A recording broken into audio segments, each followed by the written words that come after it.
Born on the wrong end of the leash, she was a dreamer and a little schemer.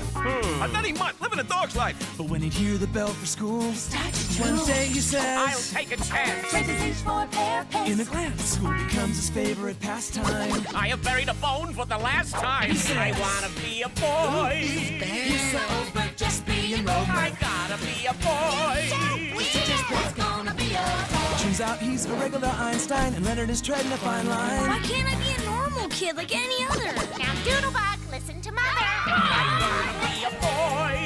I hate dogs. I gotta be a boy. Powerpuff's gonna be a boy. I do not wish to be a dog. Now this Bowser's ready for trousers. I gotta be a boy. You're pathetic. His nose is wet, but you can't bet this teacher's pet is gonna be a boy. Yes! Okay, start from the beginning. So, right after I posted my Aqua Teen Hunger Force retrospective, I was looking for just new things to cover, and the way I want to be in the cartoon community is that if there's a video that needs to be made and no one's done it, I'll be the one to do it. For my WishCon and Miss retrospective, I was shocked that no one had even talked about it, so I made a video about it. But okay, so we were talking about things that I could review, and Teacher's Pet came up in conversation, and I knew about Teacher's Pet because I knew that it was a movie that came out in the early 2000s, but I did know that it was a TV show. I just knew that it was a weird movie that Disney had just made for some reason, but that's the series finale of the show. So then my friend is his dad's girlfriend worked on Teacher's Pet, and then she was a writer and stuff, and that gave me more incentive to be okay, well, maybe I can do a Teacher's Pet video and interview her and get some more feedback on the show and stuff like that. So I tweeted out, fuck it, Teacher's Pet video, and then I had to start watching the show, and with no hyperbole at all, Teacher's Pet broke me. For those who don't know, Teacher's Pet is about a dog named Spot who yearns to be a human boy, so he goes to school dressed up as a kid, and this show pretty much follows him and his owner Leonard just doing school and getting into situations and stuff like that. And what really drew me into wanting to talk about the show was the art style, because I'm a really big art style guy. I like it when shows have odd art styles just because, why not? It's animation. You can draw the people any way you want. So that was the main reason why I wanted to talk about it, because I like the art style of the show. So when it came time to watch the show and I started season 1, I realized this show has a lot of problems that really hinder it. And a big thing was that episode pacing was really bad. Episodes felt like they dragged on for a long time. And another thing was that some episodes would just be 20 minutes long, but then it would be 2 different 11-minute segments, and that was annoying. So basically, I didn't like watching the show at all, and so I would put it off all the time. So I just I don't enjoy watching it, so why should I watch it? But I knew what to make a video about it. I was getting my friend Ellie, Phantasticgrump, to be on it. I got someone else to be on it, and I was going to get Rod's Variety to be on it to talk about the movie, because he's a big fan of the movie and its music. So I wrote the script, almost. The script was nearly done. I didn't even finish the show. I wrote out the whole script, and the main thesis was that there's a reason why no one talks about Teacher's Pet, because there just isn't anything to talk about with it. But something happened. something happened. The show started to get better. Around episode 8, the show actually started... I started to enjoy it. And I'm well, fuck. Maybe it's one of those shows where it's it has to get its footing down, but once it does, it picks up steam and it starts being really good. So I thought that was the case. So then I'm like, well, great.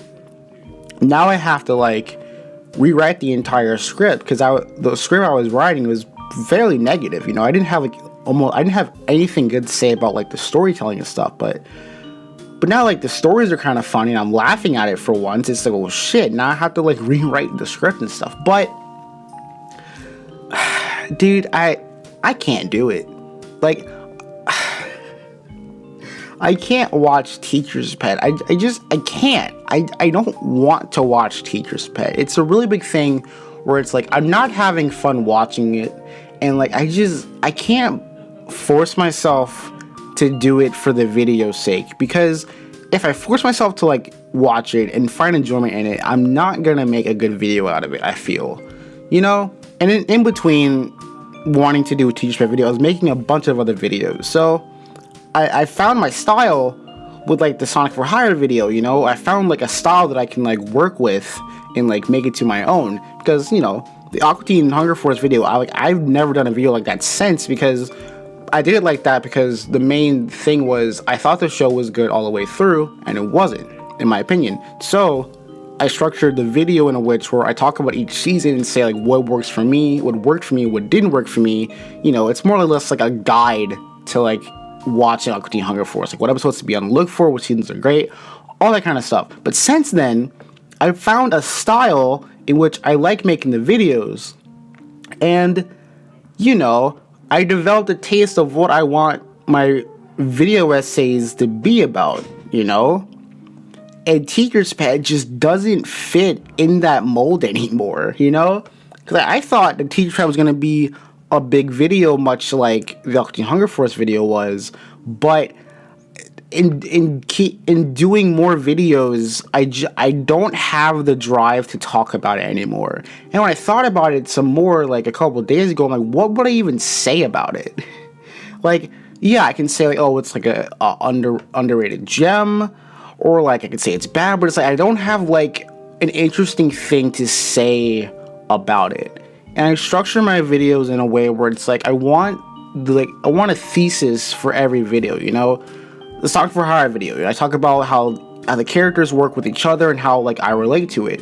In the art school one, I talk about how the art school is my favorite shows of all time, you know? I talk about why I like it and stuff like that. And I don't have anything to say about Teacher's Pet. I just don't. And it's just a combination of not knowing what to say about the show and mentally just not being in not having the right mindset to watch it and like take notes and just do. I don't have that mindset anymore. I had it at one point when I first started, but now after 7 videos in, it's like I don't want to talk about it anymore. I want to focus my time on talking about things that I enjoy and maybe watching some other old cartoons that I remember from my childhood and want to do a video about like honoring that, you know? So just in the most simplest of terms, Teacher's Pet broke me because I'm not mentally well enough to watch it and review it. I'm not. And it sucks because I did hype it up a little bit, and now like I just can't do it.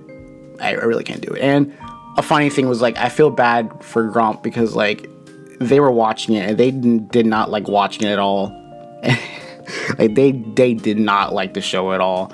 And I feel kind of bad that like I asked them to help me with their review and you know they had to watch it for nothing. So, but this is Grump section. I'm gonna let them talk about their experience with the show and stuff, so that you know that it wasn't for nothing. I'm doing it so it wasn't for nothing. Hi, Ellie / Grump here, and I'm here to say my piece on Teacher's Pet. Let's get into it. Pre-watch, I didn't remember a thing. I remember watching maybe the film or an episode or two after the Macy's Thanksgiving Day parade went over at my grandparents' house for Christmas. Alright, let's do a rewatch after 15 plus years of not watching it. Disney's Teacher's Pet. Do you remember Teacher's Pet at all? Because I sure don't. Maybe it was the poor timing that it came out. It went up against classic cartoons such as House of Mouse and The Weekenders, and it really didn't stand a chance. Is it some meta that I don't understand? The dog is annoying, but isn't that the point of Teacher's Pet? The theme song is ass, and usually memorable, nostalgic cartoons have a banger of a theme song. The theme song describes the main character, but isn't as iconic as the Danny Phantom theme that accomplishes the same thing in a better way. The art style, Gary Basement's art is phenomenal, but would have been better had it been a horror show. Maybe Courage the Cowardly Dog-esque and not a kid's show. Check out his other work for sure. Leonard's Broom gives me Hey Arnold vibes, and it's pretty cool.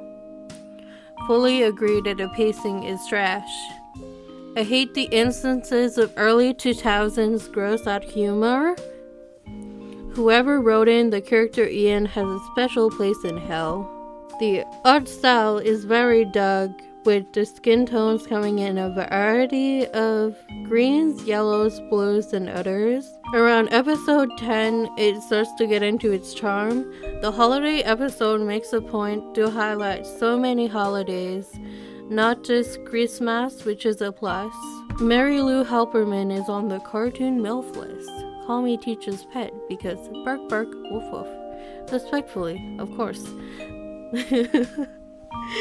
There is a certain charm to this show. I like the dynamic between Jolly, Pretty Boy, and Spot.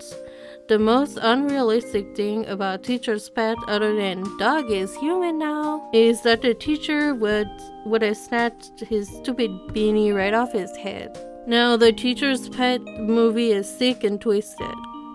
A musical from the days in the early 2000s when every Disney cartoon came out with a theatrical movie. The film has Spot turn into an actual human and try to become Leonard's dad by getting with his mom. I see you with the bestiality, Disney. How typical of you. A dog just wants to be a human and get that MILF, I guess. The film is the highlight of this whole experience. I'd say skip the show and just watch the film. The show isn't that memorable. In the end, Spot learns to be true to himself and decides to remain a dog. No education for this dog. A dog's life after all. Peace. This is Ellie. Subscribe to 52. Thanks for having me. But yeah, other than that, no, dude, I there's no, this is the Teacher's Pet video. I'm talking, in a sense, I made this so that I could talk about Teacher's Pet and just explain why I can't, like, do what I wanted to do anymore, because I just can't, you know, at the end of the day, I just can't. Teacher's Pet it's not even that bad of a show. It has a lot of problems early on with, like, the pacing and stuff, and character interactions are just it's very 50-50. Like, it can be good and it can be bad. It's not a very consistent, like, oh, this show is good, oh, this show is bad. Like, it's very teeter-totter. Like, it's on the fence of whether it wants to be good or bad, and that's the best that I can describe it. Now, I haven't finished the show, but now, like, I'm not going to because I don't want to. And I just need to put myself first in this situation and not make a Teacher's Pet video. And yeah, that's about it. That's all I have to say about Teacher's Pet. It's 50-50. It's not great, but it can be great and it can be terrible. Yeah, that's all I got. So yeah, this was a different type of video, but the next essay will not be like this at all. It'll actually be structured and stuff. So thank you all for watching, and I will see you all in a future video. Goodbye.